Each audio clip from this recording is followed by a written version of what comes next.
All right, we are back. So, wieder zurück. If you want any books from this point on, you'll have to buy them on Amazon. We've already sold all that we can sell today. So, alle Bücher, die wir dabei haben, sind weg. Ihr könnt es auf Amazon aber das auch bestellen. So we have a place tomorrow we're going, and we have to have a few books for them. Weil einige Bücher brauchen wir noch für morgen, wo wir auch noch eine Veranstaltung I haben. think there may be, Shelley, I think we can sell 3 more grasshopper myths. Yeah, we've got 3 more grasshopper myths and 1 more small church essentials, and that's all we can sell. After that, they are available on Amazon. 3-mal Heuschrecken und 1-mal kleine Gemeinde gibt es noch.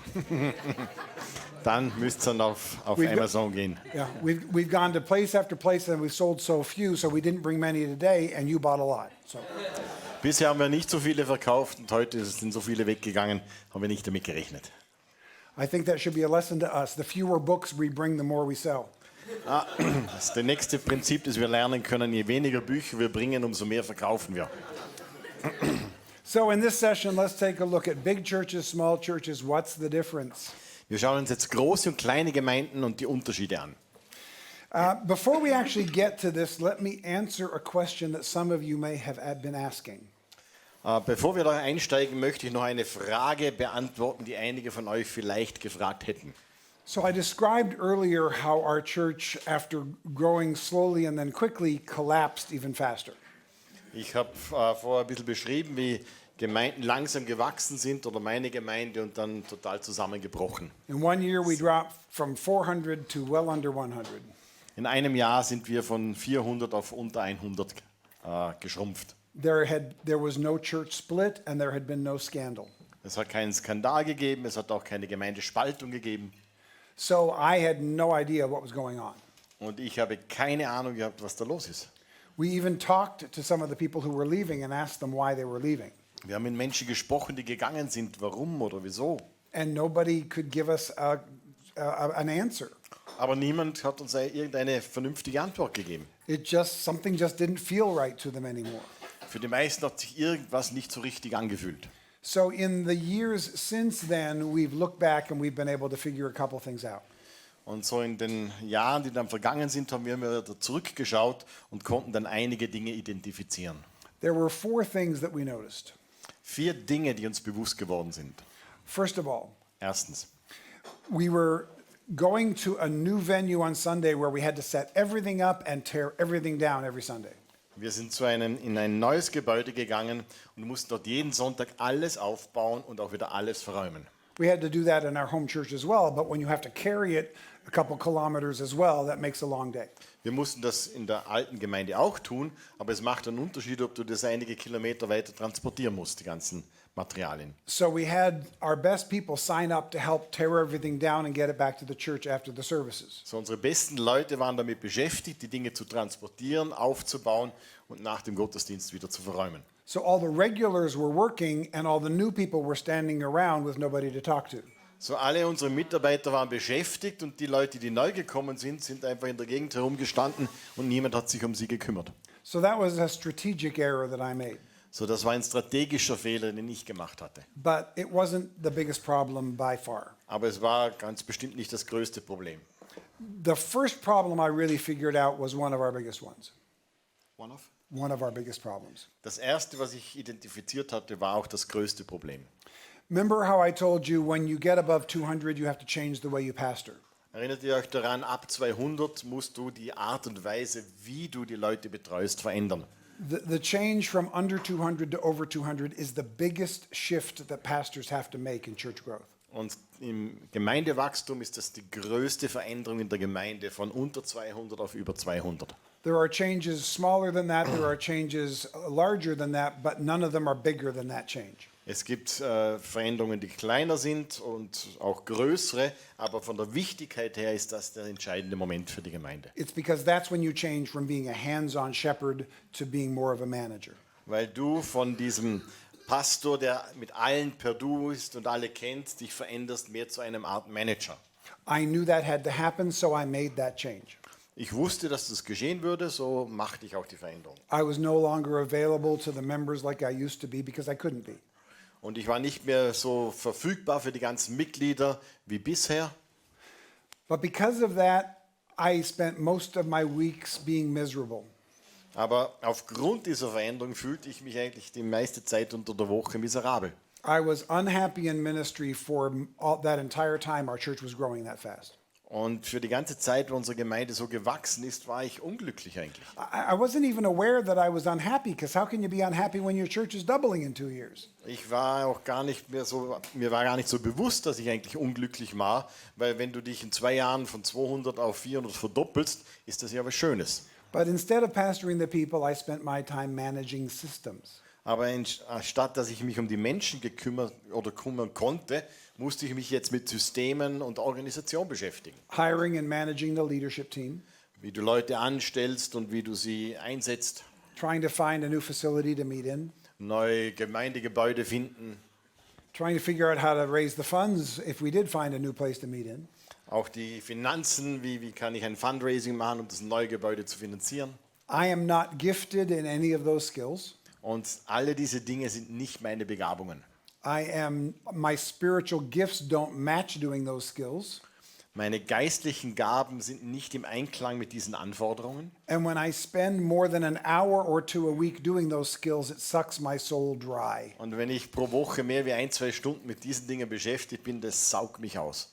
So I was spending 90% of my ministry hours doing things that don't fit what God has called me to do. So 90% meiner Zeit war ich jetzt mit Dingen beschäftigt, zu denen Gott mich gar nicht berufen hatte. I've become convinced that this is one of the reasons 90% of churches are small. Und ich glaube, das ist einer der Gründe, warum 90% der Gemeinden klein sind. I think 90% of pastors are called to do hands-on pastoring ministry. Und ich glaube, dass 90% der Pastoren berufen sind, wirklich pastoral Menschen zu begleiten. Now, I've got church growth friends who agree with that, Und ich habe Freunde, die im Gemeindewachstum sind, die stimmen dem zu. but their answer is, well, learn how to do new stuff instead. Aber ihre Antwort ist meistens, ja, dann lern halt das neue Zeug dazu. And that's not necessarily bad information. Das ist nicht unbedingt eine schlechte Information. If you're able to make that shift, by all means, make that shift. Wenn du fähig bist dazu, dich so zu verändern und es für dich passt, dann tu's. But I don't think most pastors are called to that, Aber ich glaube, dass die meisten Pastoren nicht berufen sind, das zu machen. which is why I want to teach how to do small better to the 90% that's what they're called to do. Und darum möchte ich den 90%, die kleine Gemeinden leiten, helfen, dass sie ihren Dienst besser machen können. The third thing we discovered was this. Das Dritte, was wir entdeckt haben, As we looked at the people who were coming, we found out something that was disappointing. als wir uns die Leute angeschaut haben, die gekommen sind, war etwas, was uns stutzig gemacht hat. In the 2 years that we were doubling, we didn't have any more conversions or water baptisms than in the 2 years before. In den 2 Jahren, wo wir so gewachsen sind, hatten wir nicht mehr Bekehrungen oder Taufen wie die Jahre davor. This wasn't conversion growth, this was transfer growth. Und uns ist bewusst geworden, da geht's nicht, wir erreichen nicht Leute, die sich bekehren, sondern Leute von anderen Gemeinden. We were the cool church in town for a while. Wir waren die coole Gemeinde in der Stadt für eine gewisse Zeit. It's fun to be the cool church in town for a while, Und das macht auch Spaß für eine gewisse Zeit. but it only lasts for a while. Aber das hält leider nicht lange an. So people weren't coming to salvation, they were coming from other churches. Also Leute sind nicht gekommen, weil sie errettet wurden, sondern weil sie einfach Gemeinde gewechselt haben. We weren't leading people to Jesus, we were entertaining bored Christians. Wir haben nicht Leute zu Jesus geführt, wir haben gelangweilte Christen unterhalten. And you can't or shouldn't sustain growth long when that's what you're doing. Und Gemeindewachstum kannst du nicht auf diesen Dingen aufbauen. And the last thing we discovered was this. Und das Letzte, was wir entdeckt haben, war, Remember how I told you at 400 we wanted to hire a staff for a church of 600? erinnert ihr euch an die Geschichte, dass wir mit 400 Leute anstellen wollten für eine Gemeindegröße von 600? Here's why we had to do that. Und der Grund dafür war folgender. A small staff that was doing all the ministry for 200 people was now doing all the ministry for 400 people. Eine Handvoll Mitarbeiter, die die ganze Arbeit für 200 Leute gemacht hatte, machte die ganze Arbeit jetzt für 400 Leute. We hadn't been discipling our own people to do ministry for each other. Wir haben unsere Leute nicht dazu erzogen oder eine Jüngerschaft gehabt, damit diese Leute auch gewachsen sind. Since then, we have become a disciple-making church. Und dort haben wir dann uns verändert und haben begonnen, eine Gemeinde zu werden, wo Jüngerschaft einfach zentral ist. Here's the thing that happens if you're not making disciples. Wenn du keine Menschen zu Jüngern machst, dann geschieht Folgendes. If you do everything for your church members, they will let you. Wenn du alles für deine Gemeindemitglieder machst, die lassen dich. They might even congratulate you. Die gratulieren dir dazu. Look, our pastor unplugs toilets too. Schau, unser Pastor putzt sogar die Toiletten. Now, I understand as small church ministry, there's times that we have to be the person who unplugs the toilets. Ich verstehe, dass im Dienst wir uns nicht zu schade sein sollten, auch uns mit den Toiletten zu beschäftigen. There Manchmal. are times in a small church that if something's going to be done, we have to do it and we have to push it through ourselves. Als kleine Gemeinde müsst ihr oft Dinge tun und einfach da durchdrücken. But those should be seasonal. They shouldn't be a long-term habit. Aber das sollte eher so in so Notsituationen sein und nicht eine Gewohnheit werden in der Gemeinde. We should always be in the process of making disciples. Wir sollten immer in diesem Prozess sein, wo Menschen zu Jünger werden. We'll talk about that more in another session later. Und da später reden wir dann noch mehr darüber. But for now, every once in a while, people ask me, what would happen if your church doubled in the next 2 years like it did before? Aber immer wieder haben mich Leute gefragt, was geschieht, wenn eure Gemeinde sich wieder verdoppelt, so wie die 2 Jahre davor. And by the way, our church averages 150 to 200. That seems to be the right size for us. Und übrigens die Gemeindegröße von 50 bis 200, ich denke, das war eigentlich die Größe, die für uns gepasst hat. But if we did have fast numerical growth, we could do it this time much better. Aber wenn wir jetzt wieder so schnelles Wachstum hätten, ich glaube, wir könnten es jetzt viel besser handeln. If it happened again, we wouldn't have to hire a single staff member from outside. Wenn das wieder geschehen würde, müssten wir nicht eine Person von außen anstellen, wir hätten es innerhalb der Gemeinde. We've discipled our own people to do those ministries, and now we just have enough money to pay them to do it full time. Wir haben unsere Leute zu Jüngern gemacht, dass sie und trainiert, dass sie diese Dinge tun können. Und jetzt müssten wir nur einfach, und jetzt haben wir auch das Geld, dass wir sie anstellen könnten. So that's why our church collapsed so quickly and what we've done to correct that for the future. Und darum ist damals unsere Gemeinde so schnell kollabiert und das sind die Dinge, die wir geändert haben für die Zukunft. So now let's go back a little bit to my story. Jetzt gehen wir nochmal zurück zu meiner Geschichte. So I went through that season where all the voices seemed to be telling me you've got to get bigger. Ich war in dieser Phase, wo alle Stimmen mir gesagt haben, du musst wachsen. And one of those situations was our annual conference for my denomination. Und eine dieser Situationen war unsere jährliche Konferenz von unserer Denomination. I would go to our denominational conference, and the head of our denomination would give us give us the state of our denomination report. Und ich bin dorthin gegangen und wir haben jedes Jahr da einen Report bekommen vom Leiter unserer Denomination. And every year, a part of that report involved numbers, as it should. Und jedes Jahr waren da natürlich auch Zahlen dabei und das ist ja auch gut so. And every year, a part of that report included this statement. Und jedes Jahr kam als Teil dieses Berichtes folgendes Statement. Over 90% of our churches are under 200. Over 80% are under 100. Über 90% der Gemeinden haben weniger als 200 Mitglieder, über 80% weniger als 100. He made that statement every year, and the statistics never changed every year. Und er machte diese Aussage jedes Jahr und es hat sich nie verändert statistisch. But every year that he gave it, it was met with gasps of horror. Aber jedes Mal, wenn er das gebracht hat, dann hat es uns schier den Atem geraubt vor Schreck. Because every year the next statement was always some version of, we have to fix this problem. Weil das nächste Statement, das gekommen ist, jedes Jahr ist, wir müssen da was ändern. And for years, I was one of those people gasping in horror. Und ich war einer von diesen Leuten über Jahre, die da jedes Mal zu Tode erschrocken sind, wenn sie die Zahlen gesehen haben. I would hear this, and every year I'd go, oh no, Ich habe das jedes Jahr gehört und mir jedes Jahr gedacht, oh meine Güte, I'm a part of the problem. ich bin Teil des Problems. My church is a part of the problem. Meine Gemeinde ist ein Problem. I don't want to be a part of the problem. I want to be a part of the solution. Ich möchte nicht Teil des Problems sein, ich möchte Teil der Lösung sein. And the only way to do that is I have to get my numbers up. Und die einzige Möglichkeit, die es gegeben hat, ist, ich muss wachsen. Meine Nummern müssen Zahlen müssen höher werden. I have to stop being one of the small churches because the small churches are the problem. Ich muss aufhören, eine kleine Gemeinde zu sein, weil die kleinen Gemeinden sind das Problem. Now, just so you know, the head of my denomination and I have had a conversation about this since. Nur zur Information, mein Vorgesetzter und ich, der Leiter, wir haben über dieses Problem dann uns auch zusammengesetzt und geredet. We've both learned a lot in the intervening years. Und wir haben beide viel gelernt in diesen Jahren. I'm not as worried about it as much, and he's not as worried about it either. Wir sind beide jetzt nicht mehr so besorgt um diese Dinge. And he knows that I come to places like this and talk about him. Und er weiß, dass ich zu Plätzen komme wie hier und über ihn rede. But we're all good. Aber wir haben ein gutes Verhältnis. So that year I took the 40 days off. So in dem Jahr, wo ich diese 40 Tage mir genommen habe, And then about 6 to 8 weeks later, I came back for our denominational meeting. und bin dann 6 Wochen später zu dieser Konferenz gekommen. And that year he gave the report again. Und auch dort hat er wieder seinen Bericht gebracht. And that year those numbers were in the report again. Und wieder dieselben Zahlen, dieselben Statistiken. But that year, instead of responding with, oh no, I responded with, so what?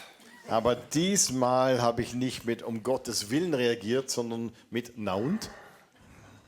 Maybe this has happened to you sometime. Vielleicht ist dir das auch schon passiert. The speaker says something that goes off over here, Der Sprecher vorne malt ein Bild, das in diese Richtung geht. but something they said takes your thoughts way over here. Aber etwas, was sie sagen, verursacht, dass deine Gedanken in die gegengesetzte Richtung gehen. And for a little while, you're not hearing anything the speaker is saying. Und für einen kleinen Moment kriegst du gar nicht mehr mit, was der Sprecher sagt. I hope it's not happening to any of you at the moment, Ich hoffe, dass das niemand von euch jetzt gerade passiert. but that's what happened to me. Aber war bei mir der Fall. I started asking, okay, so what? Ich habe begonnen, mich zu fragen, ja, na und? My church is small, so what? Meine Gemeinde ist klein und? There's a lot of small churches, so what? Es gibt einen Haufen kleine Gemeinden. Wo ist das Problem? And I thought, I want to find out, so what?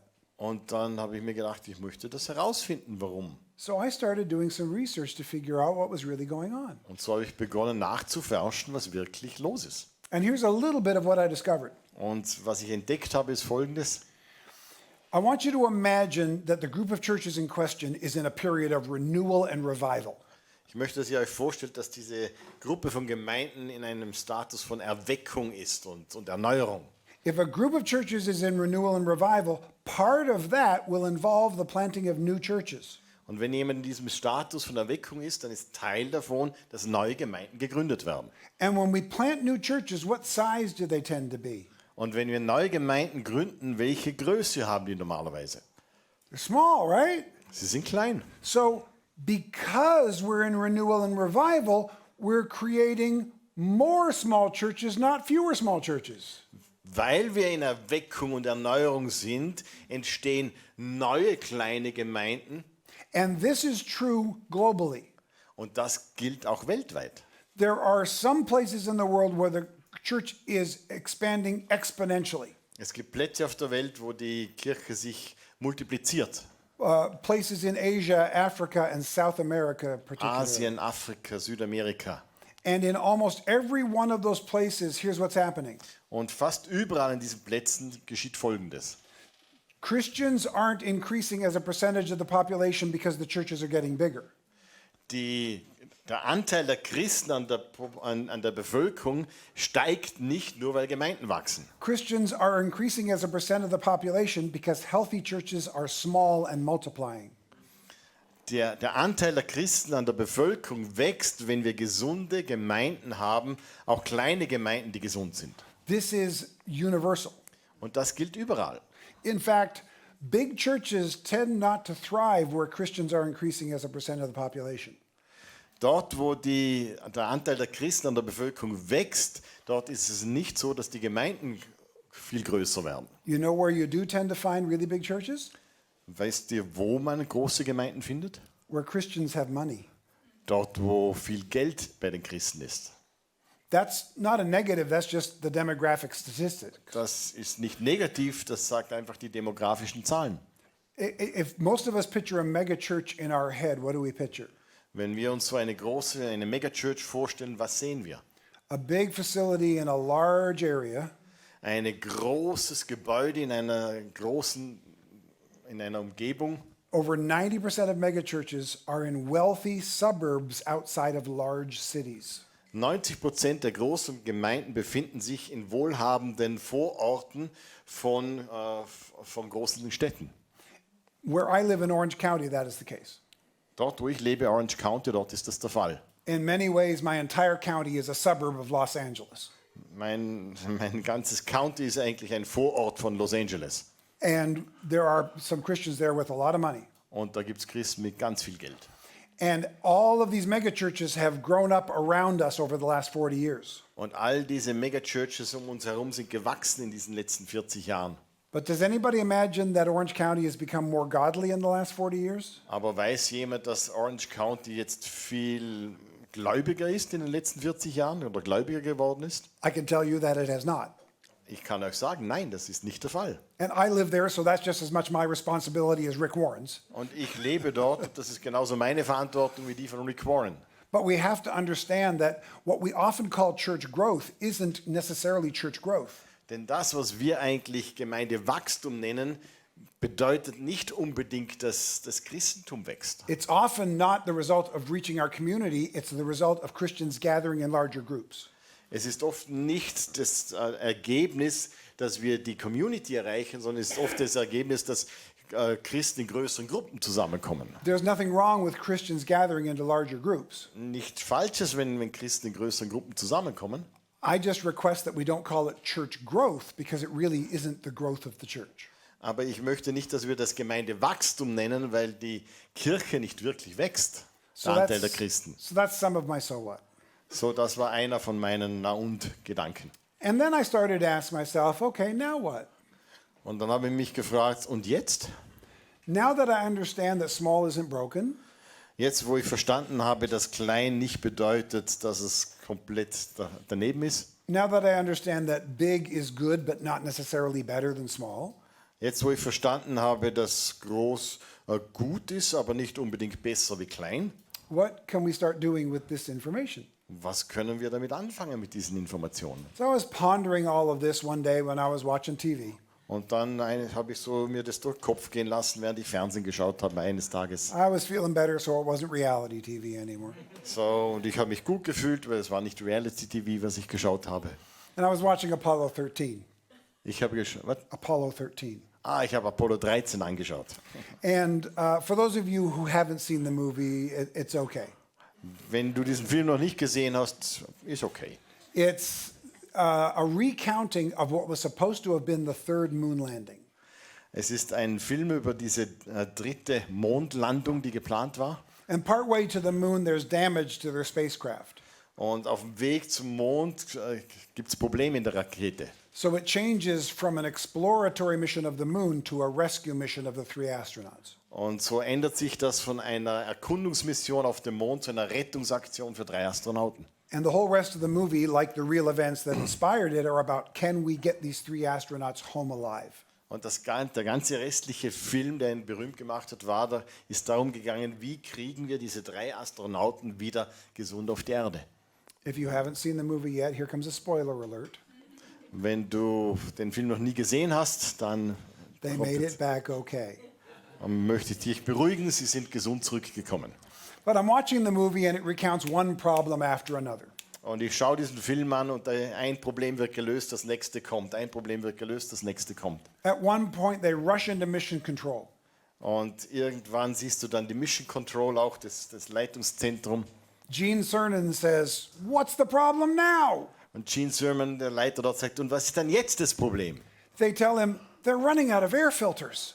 Und dann sagen sie ihnen, die Luft wird nicht mehr gefiltert. He says, "How did we send them up without enough air filters?" Und er hat gesagt, wie haben wir sie dann hochgekriegt ohne diesen Luftfilter? They tell him, "We sent them up with enough, but some of them are in the landing module." Und sie haben gesagt, wir haben ihn mit genug Sauerstoff hinauf transportiert, aber ein Teil davon ist in der Mondlandefähre. Since they didn't land on the moon, they haven't spent any time in the landing module. Und weil sie jetzt nicht am Mond angekommen sind, sind sie natürlich auch nicht in der Mondlandefähre gewesen. So they've just about used up all of the air filters in the main cabin. Und darum haben sie jetzt den ganzen Sauerstoff in der Hauptkabine im Prinzip verbraucht. So he says, "Well, the landing module is still attached." Aber das Mondlandegefährt ist ja immer noch dran an der Rakete. Have them float over like 3 meters and get them and bring them back into the main cabin. Können die nicht die 3 Meter irgendwie überbrücken und den Sauerstoff in die Kabine bringen? To which they respond, we did that already. Und sie sagen, das haben wir bereits getan. They're the wrong size and shape. They don't fit into the hole. Aber die Verbindungsstücke passen nicht zusammen. In the movie, at least, Gene Cernan responds with, oh, tell me this isn't a government program. Und in dem Film sagt Gene, ja, sag mir, dass das kein Regierungsprogramm ist. The very next scene, a couple engineers take a couple large boxes. Und dann in der nächsten Szene siehst du, wie eine Gruppe von Wissenschaftlern irgendwelche Boxen zusammensammeln. They dump the content of these boxes onto a big table in front of all the other engineers. Und sie schmeißen das auf diesen Tisch, wo die ganzen Ingenieure herumstehen. And essentially what they tell the other engineers is this. Und was sie den Ingenieuren gesagt haben, Everything that's on this table is everything that's on Apollo 13. alles, was auf diesem Tisch liegt, befindet sich in dieser Rakete oben. So you can only use what's on this table. Und ihr dürft nur das verwenden, was da auf dem Tisch liegt. And using that material, you have to figure out how to fit this into this. Und wenn ihr das verwendet, müssen die 2 Dinge zusammenpassen. And if you don't do it, they die. Und wenn ihr das nicht hinkriegt, sterben sie. And the clock is ticking. Und die Uhr tickt. And by the way, Und übrigens, there's not a single item on this table designed to do this job. auf diesem Tisch gibt es nichts, was dafür geeignet wäre. I paused the movie at that point. Und bei dem Punkt habe ich auf Pause gedrückt. I looked at the screen and I thought, that's what every day is like in the life of a small church pastor. Und ich habe mir gedacht, genau das passiert jeden Tag im Leben eines Pastors einer kleinen Gemeinde. Really? This is the mess I have to work with? Oh, das ist der ganze Durcheinander, mit dem ich arbeiten muss. Yes, that's the mess you have to work with. Ja, das ist das Durcheinander, mit dem du arbeiten musst. Well, I just talk about a mess. What did I just do there? There we go. Yep. Oh, okay. I don't know what I just messed up my screen, but at least I didn't mess up your screen. Ich habe There we irgendwie, go. ja, jetzt sind wir wieder da. Oh yeah, so this is the mess I have to work with. So, mit diesem ganzen Zeug muss ich jetzt arbeiten. And I'm convinced every time we do that, Jesus up in heaven goes, did you see the 12 guys I had to work with? Ich denke, so jedes Mal, wenn wir da so da auf dieses Durcheinander starren, dann denkt sich Jesus im Himmel oben, hey, kannst du dich erinnern, mit welchen 12 ich gearbeitet habe? But the mission hasn't changed. Get the job done anyway. Aber die Mission hat sich nicht geändert. Wir müssen den Job erledigen. There's a really good book called Good to Great that came out about 25 years ago. Vor 25 Jahren gab es ein tolles Buch, Good to Great. And about 20 years ago, it made its way into church leadership conferences, and everybody talked about it for about 5 years. Und vor 20 Jahren war das auf allen Leiterkonferenzen im christlichen Raum und man hat 5 Jahre darüber geredet. And there were a couple big sayings from the book that everybody talked about. Und da waren einige so große Prinzipien drin, über die One of wir the big gesprochen haben. sayings that I heard at least half a dozen church conferences was this: Eines, was ich gehört habe auf Dutzenden von Konferenzen. you got to get the right people on the bus. Du musst die richtigen Leute in den Bus kriegen. What that means is when you're hiring staff, that's one of the most important decisions you'll make. Was es bedeutet, ist, wenn du Leute anstellst, ist das eine der wichtigsten Entscheidungen, die du triffst für die Firma. You have to hire people who don't just have the right skills, but they have the right mix with the rest of the team. Du musst Leute anstellen, die nicht nur die Begabungen haben, sondern die auch ins Team passen. So, pastor, when you're hiring your staff, you got to get the right people on the bus. Also Pastor, wenn du Leute anstellst, dann musst du die Leute nehmen, die wirklich dazu passen. But 90% of us are sitting in the audience thinking, hire the right people? Aber 90% von uns sitzen da drin und sagen, Leute anstellen? My church doesn't have enough money to hire me. Meine Gemeinde hat nicht einmal genug Geld, um mich anzustellen. You're acting like I have choices here. Du tust da oben so, als ob ich irgendeine Wahl hätte hier. I don't have choices. I have an Apollo 13 table mess. Ich habe keine Wahl, ich habe nur einen Tisch voller Klump von Apollo 13 Zeug. I'd love to be able to hire the right people, Ich würde es lieben, die richtigen Leute anzustellen. but I'm working with people that you might call the wrong people, but I call them my church members. Und ich habe nur Leute da, von denen du sagen wirst, das sind wahrscheinlich die falschen Leute, aber das sind meine Gemeindemitglieder. But the mission hasn't changed and lives are at stake. Aber die Mission hat sich nicht geändert, aber es sind immer noch Leben, die zählen und die in Gefahr sind. Now what? Nun, was tun wir? We still need to get the job done. Wir müssen immer noch den Job erledigen. So let me give you a piece of good news. Ich möchte euch jetzt gute Nachrichten auch weitergeben. People will come to small churches. Yay! Leute gehen in kleine Gemeinden. Wuhu! But they won't give up quality to do so. Oh. Aber sie sind nicht bereit, Kompromisse mit der Qualität zu machen, wenn sie in kleine Gemeinden gehen. Why does the front half of that sentence feel encouraging, but the last half of that sentence feels discouraging? Warum ermutigt der erste Teil des Satzes, aber entmutigt der zweite Teil? It's because we have the wrong idea of what quality looks like in a small church. Weil wir eine falsche Vorstellung davon haben, was Qualität in einer kleinen Gemeinde bedeutet. You see, people will come to small churches. Leute kommen in kleine Gemeinden. The average church member doesn't have the issue with church size that the average pastor has. Dein durchschnittliches Gemeindemitglied hat kein Problem mit der Gemeindegröße, so wie der Pastor. They don't worry about size, but they do worry about lack of quality. Sie machen sich keine Sorgen über die Größe, aber eher darum, um die Qualität der Gemeinde. So what does that mean for us in small churches? Was bedeutet das für uns in kleinen Gemeinden? We need to realize that quality looks different in small church than in a big church. Qualität schaut in einer kleinen Gemeinde anders aus wie in einer großen. Let me give you one idea of how that quality looks different. Eine Idee, wie das über die Unterschiede. In big churches, quality is visible and obvious. In großen Gemeinden ist die Qualität offensichtlich und sichtbar. Let me give you an example from the American megachurch experience. Ein Beispiel aus der amerikanischen Megachurch-Erfahrung. You're driving along the Autobahn and you can see the church from your car. Du fährst auf der Autobahn und du siehst dort schon die Riesengemeinde. You turn off and you start up the 1 kilometer long driveway. Du kommst von der Autobahn runter und dann geht es so 1 Kilometer auf diese Gemeinde zu. And people are standing there waving signs saying, "Welcome, we're glad you're here." Und da stehen schon eine Menge Leute, die so Willkommensschilder schwenken und sagen, super, dass du da bist. And you're still half a kilometer from the building when people say, "Flash your lights if you're new here." Und einen halben Kilometer vor der Gemeinde siehst du dann schon, wie die Leute sagen, hey, schalt das Blinklicht ein oder was sagt man da?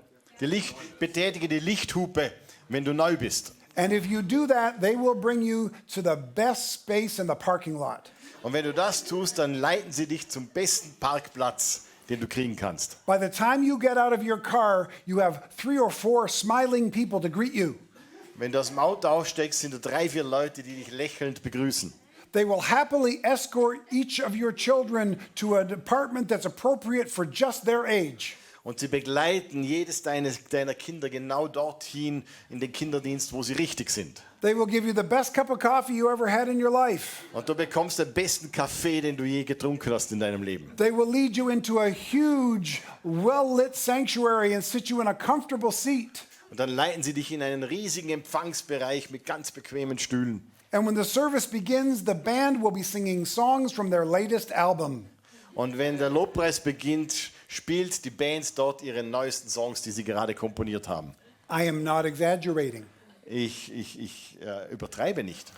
In the big church, quality is visible and obvious. In der großen Gemeinde ist die Qualität offensichtlich und sichtbar. There is technical excellence everywhere you look. Technische Exzellenz überall, wo du hinschaust. And I love the experience. Und ich liebe diese Erfahrung. I truly do. Wirklich.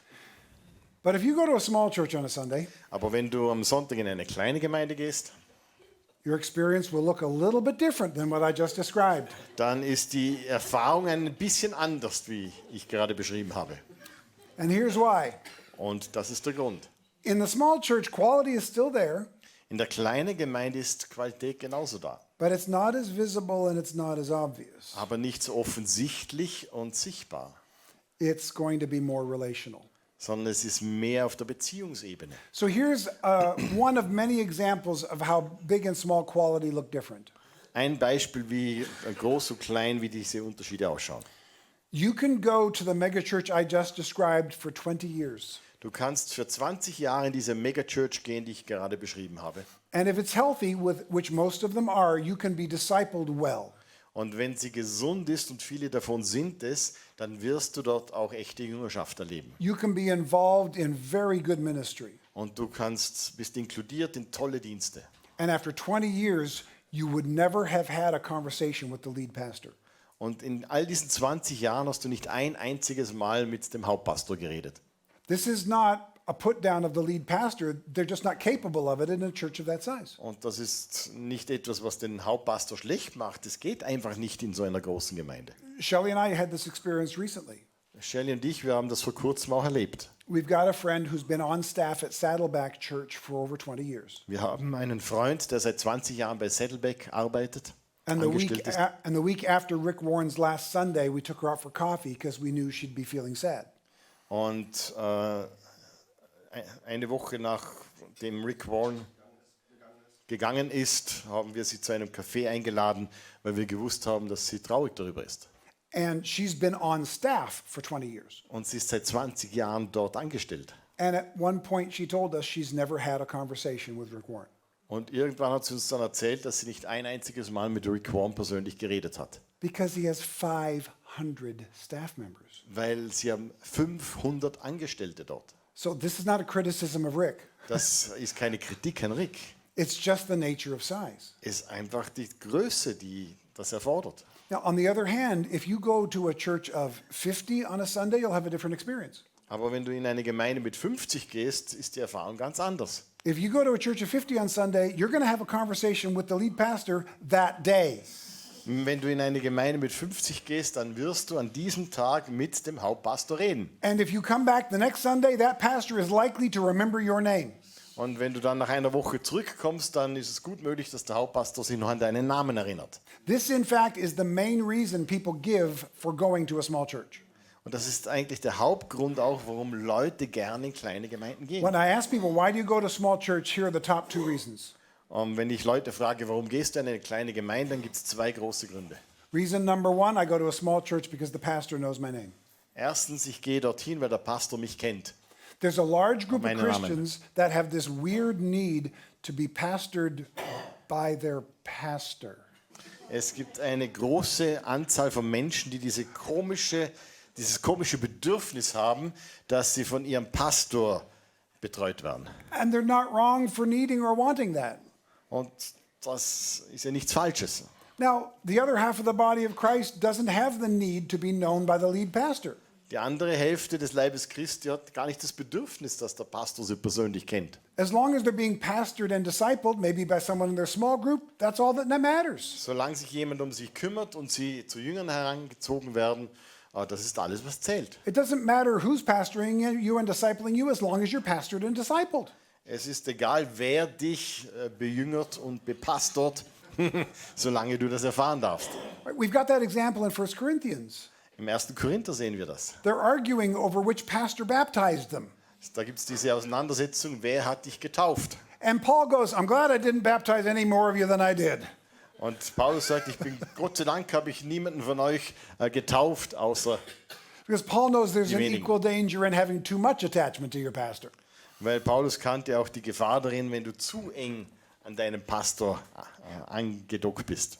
But most of what I'm going to do today is encourage you and give you resources. Was ich heute einfach am Herzen habe, ist euch ermutigen und euch einfach auch Ressourcen zu geben. But now I'm going to give you an assignment. Aber jetzt möchte ich euch eine Aufgabe geben. If you pastor a church of under 100, this is for you. Wenn du eine Gemeinde unter 100 hast, dann gilt es für dich. I believe you have a pastoral obligation to do everything you can to meet every new person who comes to your church on a Sunday. In dieser Größe, glaube ich, hast du die Verantwortung, dass du dich persönlich in Kontakt trittst mit jedem der neu in die Gemeinde kommt. Really? Every single new person? Wirklich jede neue Person? Face it, there's not that many of them. Erstens einmal sind es gar nicht so viele. Right? We can say, oh, our church is small, there's not many visitors. Wir können sagen, oh, unsere Gemeinde ist klein, da gibt es gar nicht viele Besucher. Or we can say, there's not many visitors, I get to meet all of them. Oder ich kann sagen, oh, das sind nicht viele Besucher, ich kann jeden von ihnen treffen. It's one of the primary reasons they're showing up at a smaller church. Das ist einer der Hauptgründe, warum sie in kleinere Gemeinden gehen. So meet them and then do everything you can to remember their name.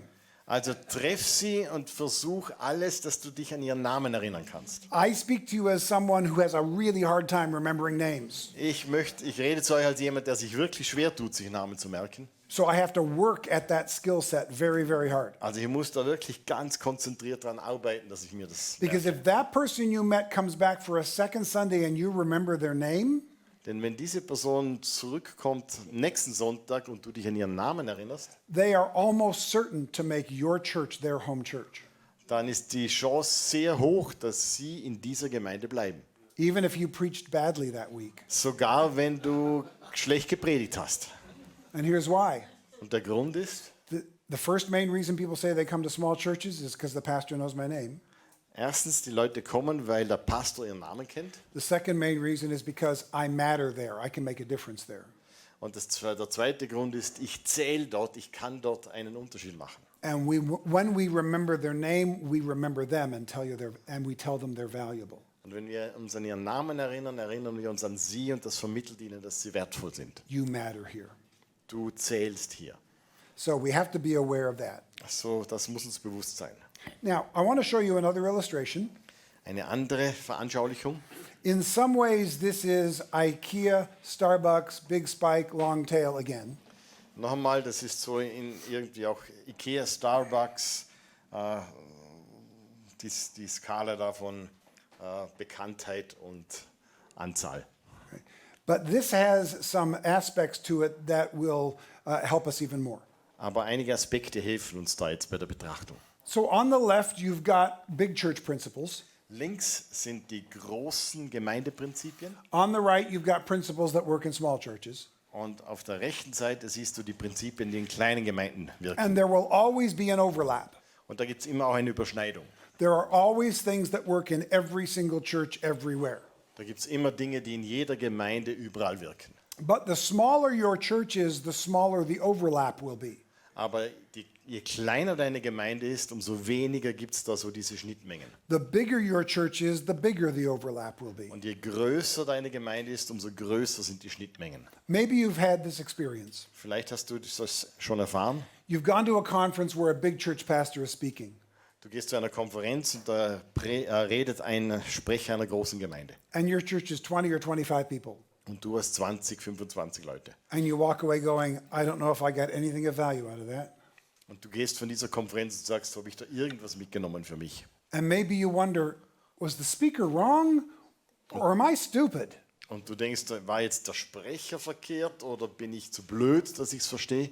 I wondered that for a lot of years after a lot of conferences. Und ich habe da nach viele Jahre und nach vielen Konferenzen war das meine Erfahrung. And that feeling was only made worse when I'd talk to my big church pastor friends. Und irgendwie ist es nur schlimmer geworden, wenn ich mit meinen Freunden gesprochen habe, die große Gemeinden hatten. Because the pastor of a church of 400 or 500 would walk out going, man, I got so much out of that. Weil die mit 500 Leuten, die sind von der Konferenz ganz begeistert gewesen. Wow, da gibt es so vieles, was mir hilft. And it would reinforce, I must just be stupid. Und für mich kam nur die Message rüber, ja, ich bin einfach blöd. But that's not the case. Aber das stimmt nicht. At 400 or 500, he had a lot of overlap with the speaker. Bei 400 oder 500 da hat er eine ganz große Schnittmenge gehabt mit dem Sprecher. At under 100, I didn't have much overlap at all. Aber unter 100 war die Schnittmenge sehr klein. So the speaker's not wrong and I'm not stupid. Also der Sprecher ist nicht falsch und ich bin auch nicht blöd. There's just not a lot of overlap. Aber es gibt einfach nicht viele Überlappungen. This is zwischen uns because of beiden. something called, well, this simply just tells us that most big church ideas don't work in small churches. Die meisten Ideen von großen Gemeinden funktionieren nicht in kleinen. We saw that already with the IKEA and Starbucks comparison. Wir haben die Ikea und Starbucks Vergleich schon gezogen. And again, the smaller your church is, the less overlap there is. Und je kleiner die Gemeinde ist, umso weniger gibt es an diesen Überschneidungen. This is one of the reasons why events like today are so important. Und darum sind so Events wie heute so wichtig. Because we're more likely to learn from other healthy small churches than we are from our big church friends. Weil wir werden viel mehr von anderen guten kleinen Gemeinden lernen, wie von irgendwelchen großen. Because we're going to have far more in common with them. Weil wir viel mehr gemeinsam haben. This is because of something called the law of large numbers. Es gibt also etwas, das nennt man das Gesetz der großen Zahlen. The law of large numbers states that the bigger the crowd is, the more predictably the crowd behaves. Das besagt, je größer die Menge ist, desto vorhersehbarer verhält sie sich. So to describe this principle, I've added these extra circles. So, um das zu beschreiben, habe ich diese Kreise dahin zugefügt. You notice these extra circles are only in the part of the circle on the right that don't overlap with the left. Und die findest du nur auf der rechten Seite und da gibt es keine Überschneidungen mit der linken, mit den großen Gemeinden. And this is how it works. Und so funktioniert es. The overlap is stuff that's common for all churches everywhere. Die Schnittmenge gilt für alle Gemeinden überall. That's the first skill set that's important for every pastor to learn. Das ist das erste Skillset, das du brauchst und das du lernen musst als Pastor. The second skill set we need to learn is the big circle on the right. Das zweite, was wir lernen müssen, ist dieser große Kreis auf der rechten Seite. The principles that all small churches have in common. Die Prinzipien, die für alle kleine Gemeinden gelten. But even after you've learned those two principles, there's going to be a big piece left over. Aber sogar wenn du all diese Prinzipien lernst, da ist noch ein gutes Teil, der noch nicht berücksichtigt ist. The big piece that's left over is the part that makes your church different than any other church on the face of the earth. Und das ist der Teil, der deine Gemeinde unterscheidet von allen anderen Gemeinden auf dieser Erde. This is the part I promised, the why is my church so weird segment. Und das ist der Teil, wo das hineinkommt, warum ist meine Gemeinde so komisch? Your church isn't only weird, but it's got a lot of weird. Deine Gemeinde ist nicht nur seltsam, aber sie hat einige Anteile. You still have a lot in common with every church. Du hast viel gemeinsam mit den anderen Gemeinden. You still have a lot in common with other small churches. Du hast viel gemeinsam mit anderen kleinen Gemeinden. But the smaller your church is, the bigger your unique circle is. Aber je kleiner deine Gemeinde ist, umso größer ist dieser Anteil von Einzigartigkeit. And it's because of the law of large numbers. Und das ist durch dieses Gesetz der großen Nummern. So the law of large numbers is how every polling company takes a survey. So dieses Gesetz der großen Zahlen, auf dem beruht alle Umfrageergebnisse. Right? If a polling company wants to figure out how all Austrians think, they've got to survey maybe 10,000 Austrians. Wenn irgendein so Umfrageinstitut wissen will, wie Österreich tickt, dann nehmen sie 10.000 Österreicher zum Beispiel. They can't just ask questions of those of us in the room because there's not enough of us. Es würde nicht hier funktionieren, weil wir zu wenig sind. They have to have something that they call minimum sample size. Da gibt es etwas, das nennt man Mindestanzahl Stichprobe. And once you have minimum sample Stichprobengröße. size, then you can just add zeros and you'll still be accurate. Und wenn du die Strichprobengröße erfüllt hast, dann kannst du, egal wie viele Nullen dranhängen, das Ergebnis bleibt immer gleich. That's where the law of large numbers kicks in and large groups behave predictably. Und da kommt dann das hinein, warum das funktioniert, dass es dann für viele gilt, So und weil die Dinge vorherbar sind. So I want you to imagine a number with an example with some extreme numbers in it. So, lass uns ein Beispiel machen mit extremen Zahlen. I want you to imagine that you pastor a church of 2,000 people. Stell dir vor, du hast eine Gemeinde mit 2000 Leuten. And the speaker pastors a church of 20,000 people. Und der vorne spricht bei der Konferenz, der hat eine Gemeinde mit 20.000 Leuten. Virtually everything that pastor does, you can do in your church. Just drop a zero. Alles, was dieser Sprecher vorne sagt, kannst du 1:1 übertragen auf deine Gemeinde und es wird funktionieren. But that church is 10 times bigger than my church. Aber die Gemeinde ist doch 10-mal größer wie meine. Yeah, but you're both above minimum sample size. Aber ihr seid beide über dieser Stichprobe Nummer, wie immer man das nennt. Your circles virtually overlap. Es gibt eine Überschneidung zwischen euren Gemeinden, die recht groß ist. I've been teaching this for about 10 years, but I heard confirmation of it last year. Ich lehre das seit 10 Jahren, aber erst letztes Jahr habe ich da eine echte Bestätigung bekommen. Last year on Carrie Newhoff's podcast, he interviewed Andy Wood, the new pastor at Saddleback Church. Dort hat Newhoff diesen neuen Pastor von der Saddleback Church vorgestellt in einem Interview. And he asked Andy, how big was your former church? Und er hat Andy gefragt, wie groß war deine Gemeinde, die du vorher hattest? He said it was about 2,500 people. Und er hat gesagt, es waren ungefähr 2.500 Leute. And how big was your staff? Und wie groß war deine Mitarbeiterzahl? It was about 50 people. Ungefähr 50 Angestellte. How big is Saddleback? Wie groß ist Saddleback? About 25,000 people. ungefähr 25.000 Leute. And how big is their staff? Und wie groß ist Ihre Mitarbeiterschaft? About 450 people. Ungefähr 450 Angestellte. So he said, you literally jumped up 10 times in one moment. Also bist du eigentlich in einer Sekunde um das 10-fache gewachsen. How can you make that kind of a 10 times jump and be okay? Und wie kannst du so einen riesen Schritt machen und es geht immer noch? The term Andy kept using was, it's just more complicated. Und was dieser Andy gesagt hat, ist ja, eigentlich nur ein bisschen komplizierter. See, between 2,000 and 20,000 is just a matter of scale. So von 2000 oder von 2500 auf 25.000 ist eigentlich nur eine Vergrößerung der Anzahl. 2,000 add a zero, 20,000 drop a zero, they're pretty much the same. Ob du jetzt das verzehnfachst oder um 10 reduzierst, die Prinzipien bleiben fast aufrecht. So we think, okay, if we just drop 1 zero for 2,000, I'll just drop two zeros for 200 and do what they said. Also gehe ich dann einfach her und ich streiche nicht nur eine Null, sondern 2 Nullen, dann sind wir bei 200 und dann funktioniert es auch. No, sorry, that doesn't work. Aber das geht nicht so. Because at this point, it's not just a matter of scale, it's a matter of type. Weil dort geht es jetzt nicht darum, um Zahlen, sondern da geht es wirklich um unterschiedliche Formen, wie die Gemeinde funktioniert. It's not the same kind of church, only smaller. It's a completely different kind of church. Es ist nicht dieselbe Gemeinde, nur kleiner, es ist eine komplett andere Gemeinde. You're beneath minimum sample size and the law of large numbers doesn't apply anymore. Du bist jetzt unter dieser Stichprobe oder wie immer und da funktionieren die Dinge nicht mehr so. And Das then, Gesetz der großen Zahl ist dann nicht mehr gültig. and then we can go to a church of 50 or so and it changes again. Und dann gehen wir runter auf 50 und es ändert sich wieder. And then you can take two churches of 50 or so. Und dann kannst du 2 Gemeinden nehmen von 50 They can be in the same town, und die können in der gleichen in the Stadt same sein, denomination, gleiche Denomination, on the same street, sogar auf derselben Straße. and you might as well be on two different planets. Und doch bist du auf 2 völlig verschiedenen Planeten. Why is that? Warum? Because this church has 50 different people than this church has. Weil diese Gemeinde 50 andere Leute hat wie diese Gemeinde. Now, this church of 2,000 has 2,000 different people than this church has.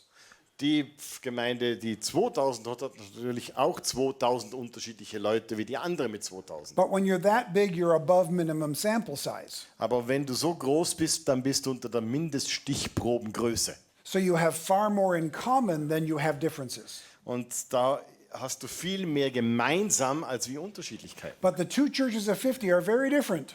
Aber die 2 mit 50 sind komplett anders. Here's why. Und der Grund ist, In this church of 50, when they lose one family, they say goodbye to their entire children's ministries department. in der Gemeinde, wenn eine Familie wegzieht, dann ist der ganze Kinderdienst am Ende. Because that family that's leaving didn't just take all the workers, they took all the kids. Weil die Familie, die da weggezogen ist, hat nicht nur die ganzen Mitarbeiter mitgenommen, sondern auch die ganzen Kinder. Now, the church of 2000, when their kids' ministry leader leaves, they don't have to close the department. Aber die Gemeinde mit 2000, wenn da der Kinderdienstleiter geht, dann müssen sie nicht zusperren. But in the small church, things can change very quickly. Aber in einer kleinen Gemeinde kann das ganz schnell sich verändern. So that's this church of 50. So, das ist die mit 50. Now you've got this church of 50. Jetzt hast du da noch eine mit 50. This church of 50 has one person in it, and we all love them. Und diese Gemeinde mit 50 hat diese eine Person in ihrer Mitte und wir lieben sie. But on the Sunday that they don't show up, we all breathe a little bit easier. Aber wenn die Person am Sonntag nicht da ist, dann fühlen wir uns irgendwie erleichtert. Because this week, for this week at least, we won't have to have that awkward conversation in the hallway. Weil wenigstens diesen Sonntag haben wir nicht diese schrecklichen Auseinandersetzungen oder Gespräche dann draußen im Foyer. And I can see a whole bunch of looks of, familiarity in the room. Und ich sehe, dass da einigen bei euch was klingelt. And I don't want anybody looking at me with innocent eyes going, I don't know what you're saying, everybody in my church is perfect.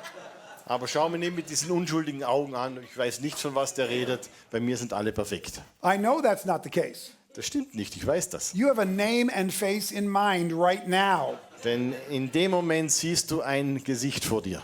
And here's how I know that this is the case. Und ich weiß es aus folgendem Grund. Here's the rule. Die Regel, every church gets assigned one.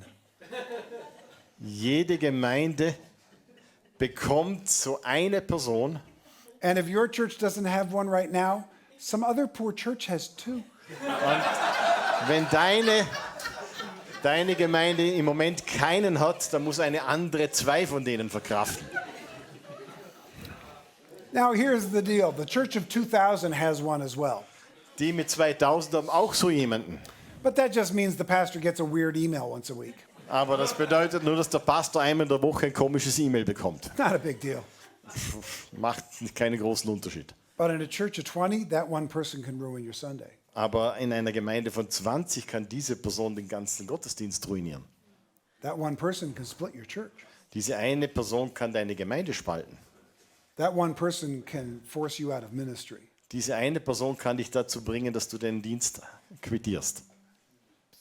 Individual people have a big impact in a small church. In einer kleinen Gemeinde hat jedes Individuum einen großen Einfluss. And that's because of the flip side of the law of large numbers. Und das ist die Kehrseite von diesem Gesetz der großen Zahl. If the law of large numbers says that the bigger the crowd is, the more predictably it behaves, Wenn dieses Gesetz sagt, je größer die Menge ist, umso vorhersehbarer ist die Richtung, wo sie gehen oder wie sie sich benehmen, the flip side is that the smaller the crowd is, the more impact each person has, for good or for bad. ist die Kehrseite der Medaille, je kleiner die Gemeinde ist, umso mehr Einfluss hat die einzelne Person. So I've just described one of the bad ones. Und jetzt habe ich einen von diesen schlechten Beispielen beschrieben. Let's talk about good impact for a moment. Aber es gibt auch guten Einfluss.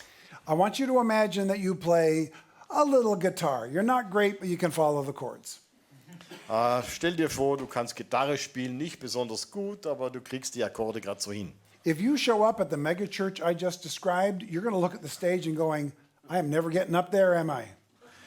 Wenn du mit diesen Talenten in eine Megachurch hineinkommst und du hörst den Worship oben, dann ist der Gedanke, der dir kommt, da werde ich nie mithalten können. No, you won't. It's not. Doesn't fit the context. Nein, geht nicht. Du passt da nicht hinein mit deinen Begabungen. But if you play a little guitar and you show up at a church of 20 on a Sunday, Aber wenn du überhaupt ein bisschen Gitarre spielen kannst und du kommst in eine Gemeinde mit 20 Leuten am Sonntag, you're the worship leader in a month. dann bist du in einem Monat der Lobpreisleiter. In fact, it may not take a month. Vielleicht dauert es gar nicht einen Monat. If they find out you play guitar, their first question will be, did you bring it with you today? Wenn sie herausfinden, dass du Gitarre spielst, ist die erste Frage vielleicht, hast du sie heute dabei? Right? This is the second reason people say they go to small churches. Das ist der zweite Grund, warum Menschen sagen oder Menschen in kleine Gemeinden gehen. I can make a difference there. Weil ich da einen Unterschied machen kann. They've done study after study on this. Und sie haben das unterschiedlich untersucht und studiert. They've compared one church of 1,000 to 10 churches averaging 100. Sie haben eine Gemeinde mit 1000 genommen und verglichen mit Gemeinden, die 100 haben. 10 churches of 100 have far more people volunteering. 10 Gemeinden mit 100 haben viel mehr freiwillige Mitarbeiter. They have far more people tithing. Sie haben viel mehr Leute, die den Zehnten zahlen. They have far more people called into ministry. Sie haben viel mehr Leute, die einen Ruf bekommen in den Dienst, wie große Gemeinden. Because 10 churches of 100 need more people to work than one church of 1,000. Weil 10 Gemeinden mit 100 Leute brauchen mehr Mitarbeiter wie eine Gemeinde mit 1000. And 10 churches of 100 will give you the opportunity to do ministry with a lower skill set. Und 10 Gemeinden mit 100 geben dir die Möglichkeit, den Dienst zu tun, ohne diese perfekten Fähigkeiten haben zu müssen. You can learn on stage at a small church. Du kannst auf der Bühne lernen in einer kleinen Gemeinde. So that's not something to shy away from, that's something to celebrate. Das ist nicht etwas, vor dem wir uns scheuen müssen, das ist etwas, was wir feiern sollten miteinander. Let people have the impact that they come to have. Und gib den Leuten die Gelegenheit, auch einen Impact zu haben in die Gemeinde. And now let's take a look at another set of principles. Schauen wir uns noch ein paar andere Prinzipien an. These are 3 very important differences between big and small. Das sind 3 wichtige Unterschiede zwischen groß und klein. Big church leadership tends to emphasize process, systems, and programs. Leitungen einer großen Gemeinde legen Wert auf Prozesse, Systeme und Programme. Now, when I say they emphasize this, I'm not saying that this is what's important in small churches. Wenn ich sage, dass big sie churches. das betonen, bedeutet das nicht, dass das nicht wichtig ist in kleinen Gemeinden. What's important in big churches is the großen. same thing that's important in small churches.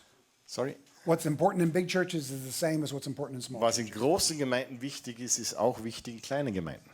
But when the leaders spend their time talking, they talk more about process systems and programs. Aber in großen Gemeinden, wenn die Leiterschaft sich trifft, redet sie mehr über Prozesse, Systeme und Programme. Because the arrows on the floor matter in IKEA.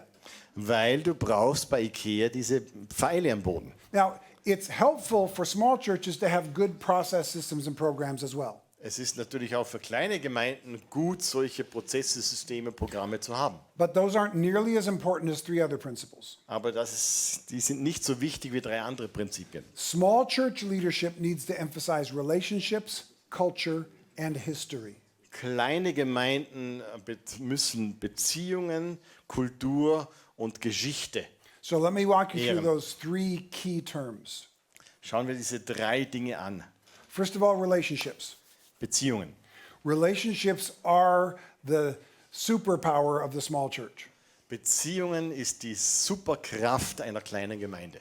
It's not that big churches don't do relationships well. Most of them do relationships quite well. Das bedeutet nicht, dass große Gemeinden nicht auch gut sind in Beziehungen. Manche sind da sogar super. But relationships are the absolute essence of the small church. Aber Beziehung ist wirklich die Essenz der kleinen Gemeinde. I have a podcast, Ich habe einen Podcast and I call it the church lobby. und ich nenne das die Church Lobby. And here's why Das I call Foyer. it the church lobby. Und ich nenne sie so, You can tell more about the health of a church by walking through the lobby than by seeing what comes from the platform. du kannst besser sehen, ob eine kleine Gemeinde gesund ist, wenn du durchs Foyer gehst, als wie das, was du auf der Bühne siehst. What comes from the platform is you putting on your best face for your first date. Auf der Bühne ist es so, dass du das schönste Gesicht aufsetzt für das erste Treffen. In the church lobby is when the relationships get real in the third year of marriage. Aber dort in der Lobby draußen, dort sind die Beziehungen, wie sie ausschauen, nach 3 Jahren Ehe. And in small churches, the relationships in the church lobby matter even more than they do in the big church. Und in einer kleinen Gemeinde zählt das mehr als wie in einer großen. But I was taught how to do ministry from the platform. Aber mir hat man beigebracht, wie man von der Bühne aus den Dienst macht. I wasn't taught how to do ministry in the church lobby. Aber niemand hat mir gesagt, was ich da in der Lobby draußen machen muss. But Im Foyer.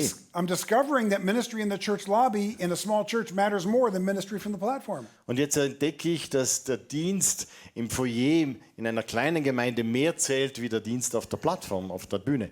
Yes, more. Ja, mehr. People can get great sermons and great music on their phone. They don't have to come to your church. Die Leute können super Musik und tolle Predigten auf ihrem Telefon anschauen. Sie müssen da nicht in deine Gemeinde kommen. But they can't get the relationships that happen in the church lobby unless they show up. Aber sie bekommen die Beziehungen, die im Foyer geschehen, nur dann, wenn sie wirklich auch persönlich herkommen. So we need to be much more conscious of learning the skills of the church lobby. Und es ist wichtig, dass uns diese Fähigkeiten, die wir brauchen in der Church, im Foyer, dass wir uns dessen bewusst sind und das uns bewusst machen. And that's all about relationships. Und da geht es um Beziehung. The second one is culture. Das zweite ist Kultur. Here's how I'll define culture for our talk today. Ich definiere Kultur auf diese Art. The culture is the unwritten set of rules that governs everything a church does. Die Kultur ist diese ungeschriebenen Regeln und Gesetze, die bestimmen, wie jede Gemeinde tickt. The two key words in that sentence, first of all, is that they're unwritten. Die 2 Schlüsselworte sind ungeschrieben. You won't find your church's culture in your church's organizational documents. Du findest die Gemeindekultur nicht in den offiziellen Dokumenten der Gemeinde. You won't even find your church's culture in your mission statement. Steht auch nicht im Mission Statement. Here's where you'll find your church's culture. Du findest sie dort, With the people who say, that's not the way we do it in our church. wenn Leute sagen, aber so machen wir das bei uns nicht.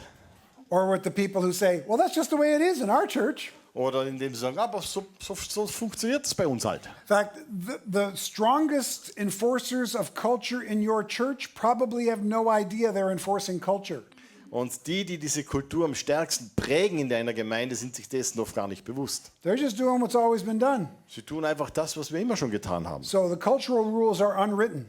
So diese kulturellen Regeln sind nicht aufgeschrieben, But festgeschrieben. secondly, they're in charge of everything. Aber schlussendlich bestimmen sie die Richtung, wo es hingeht. You can't do any mission in a church without understanding how the culture is going to receive it. Du kannst in der Gemeinde nichts erreichen, wenn du nicht verstehst, wie die Menschen die Dinge empfangen und aufnehmen. Now, culture matters in big churches as well.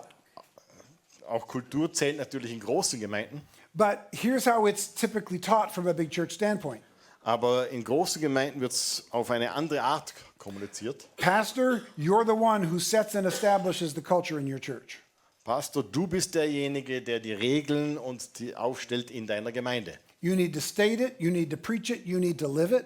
Du musst es verkündigen, du musst es predigen, du musst es leben. You need to make sure that every department reinforces it. Du musst sicher machen, dass jede Abteilung in der Gemeinde das auch immer wieder bestärkt. The culture comes from the top down.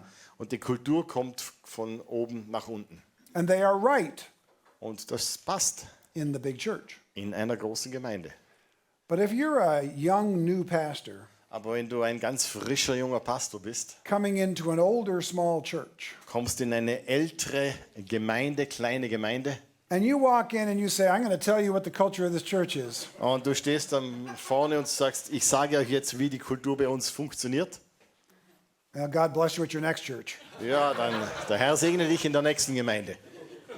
That is not going to work. Das funktioniert nicht. And it's not because small churches are wrong, it's because small churches are different. Und nicht, weil kleine Gemeinden falsch sind, sondern weil sie anders sind. Here's the reality of culture in a small church. Das ist die Realität der Kultur in einer kleinen Gemeinde. Pastors of pre-existing small churches don't set the culture, they inherit a culture. Pastoren von bereits existierenden kleinen Gemeinden legen die Kultur nicht fest, sondern erben eine Kultur. This is a hugely important principle for us to understand in small church ministry. Das ist ein ganz wichtiges Prinzip, das wir verstehen müssen in kleinen Gemeinden. Whenever my big church friends tell me, I admire what you do because I couldn't pastor a small church, it would drive me crazy. Wenn meine Freunde von größeren Gemeinden sagen, boah, ich könnte nie diese kleinen Gemeinden leiten, die wird verrückt werden, Whenever they say that, this is always what they're talking about. dann reden sie immer über diesen Punkt. I just want to be able to hire people and tell them what to do. Ich möchte Leute anstellen und ihnen sagen, was sie zu tun haben. And if I had to do what you have to do, where I've got to get everybody in charge and everybody in line, it would drive me out of my mind. Und wenn ich da jeden jetzt auf Linie bringen müsste, mit jedem da verhandeln müsste, dass wir in eine Richtung gehen, ich würde durchdrehen. But this is a part of the small church specialty skill set that I referenced earlier. Aber das ist eine von diesen kleinen Gemeinden, von diesen Fähigkeiten, die wir haben müssen in kleinen Gemeinden. In small churches, we know that we have to have the meeting before the meeting. In kleinen Gemeinden wissen wir, dass es ein Treffen geben muss vor dem Treffen. Right? There's the official meeting where we're supposed to be making the decisions, but that's not really where the decisions get made. Wir haben dieses Treffen, wo die Entscheidungen getroffen werden, aber sie werden eigentlich nicht dort getroffen. You've got to have the meeting before the meeting, Du musst vor dem Treffen noch Treffen haben and you need to know who should and should not be in the room for the meeting before the meeting. und du musst genau wissen, wer da Teil sein sollte für das Treffen vor dem Treffen. And only then can you have the meeting. Und nur dann kannst du auch das Treffen haben. And then after the meeting, you're going to have the meeting after the meeting. Und nach dem Treffen musst du dann das Nachtreffen haben. And you need to know exactly who should and shouldn't be in the room for the meeting after the meeting. Und du musst genau wissen, wer bei diesem Treffen nach dem Treffen unbedingt dabei sein sollte. And I'm seeing everybody in the room going, oh, somebody finally gets it. Und ich sehe, dass ich denke, na, endlich hat es einer gecheckt.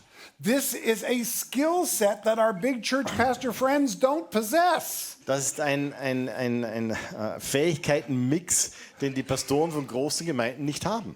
It's part of the culture of the small church. Weil es Teil der Kultur von kleinen Gemeinden ist. And then finally, history. Und zum Schluss noch die Geschichte. Small towns have long memories.